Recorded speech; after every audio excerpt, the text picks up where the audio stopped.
Hey everyone! Today we're doing something a little different. We are winding back the clock to look at the surprisingly accurate history of climate modeling. We're going to explore 5 specific predictions made decades ago that have pretty much been proven right by the world we see all around us today. So here's a question you hear all the time, right? Climate models are these incredibly complex things trying to simulate the entire planet. So can we really trust them? It's a fair question, and it's the big critique we're going to tackle. And look, this isn't just a casual critique. Even official reports will often point to this complexity as a major source of uncertainty. The models are, in a way, on trial in the court of both public and scientific opinion. But what if I told you that the best way to judge the models of today is to actually look at the models of yesterday? The history of this science tells a really fascinating and, frankly, powerful story of prediction and validation. To really get this story, we need a protagonist, because this isn't just about computer code and massive supercomputers. It's about the people behind the science, the brilliant insights they had. So let's go back. Picture it, the 1960s. We're talking about the era of the space race, of computers that filled entire rooms that had way less power than the phone in your pocket. This is long, long before climate change was a household topic. Our story really centers on this government lab just outside Princeton, New Jersey, the Geophysical Fluid Dynamics Laboratory, and one particularly brilliant climate modeler who was working there.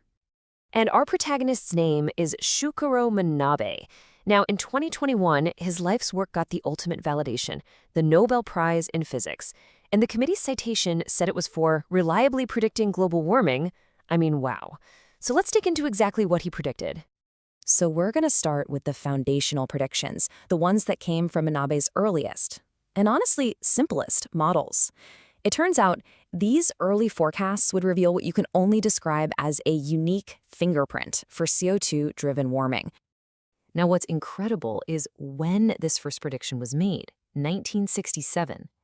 Using a model so simple it basically treated the atmosphere as just a single column of air, Manabe calculated what's called climate sensitivity.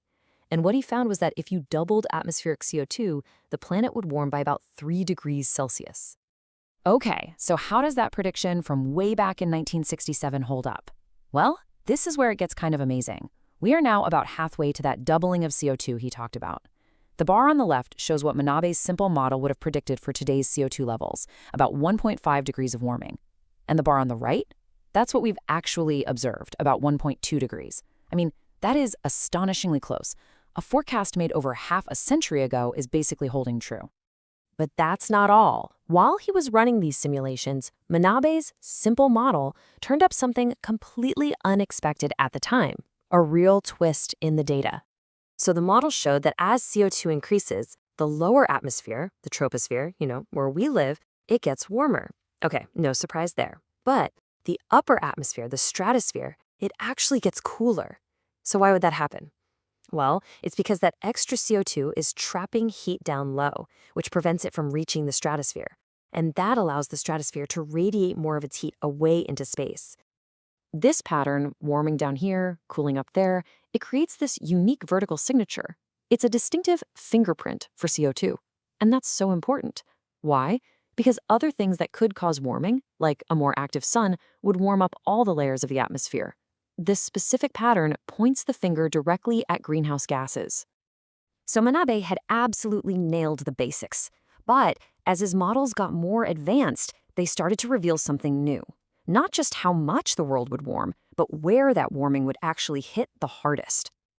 His later work led to 3 more incredibly specific geographic forecasts. He predicted the Arctic would warm fastest, that land areas would warm up more than the oceans, and this one's a surprise, that the Southern Ocean way down around Antarctica would be the slowest to warm. So let's take that first one. A 1975 model predicted that the Arctic would warm 2 to 3 times faster than the global average. This phenomenon, which we now call Arctic amplification, was identified in his computer models decades before we could clearly see it happening in the real world. Next, a more sophisticated model from around 1990 showed that land warms about 1.5 times faster than the ocean. And just think about that for a second. It means the warming we actually feel is amplified compared to the global average, simply because we all live on land. And finally, maybe the most surprising prediction of them all, the models showed the Southern Ocean would warm very, very slowly. The reason for this is just fascinating.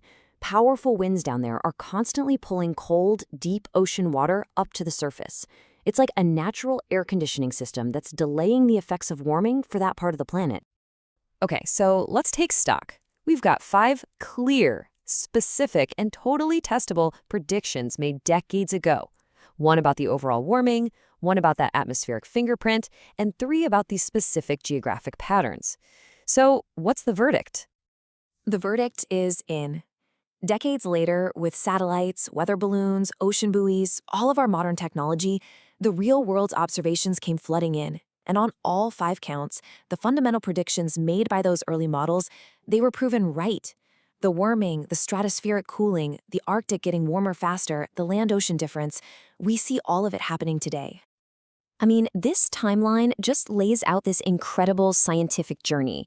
It starts with those first foundational predictions way back in the 60s, it builds to more detailed patterns in the 90s, and it all culminates in the ultimate validation, the Nobel Prize in 2021. It's literally the scientific method playing out over an entire lifetime. So why does this history matter so much? Because this track record is the very foundation of our confidence. The fact that these early, really simple models got the big picture right gives us a very solid basis for trusting what today's far, far more sophisticated models are telling us about the future. So, I'll leave you with this one final thought to chew on. If computer models from over half a century ago, running on a fraction of the power we have today, could see our present this clearly, what does that imply about what today's supercomputer models are seeing for our future right now?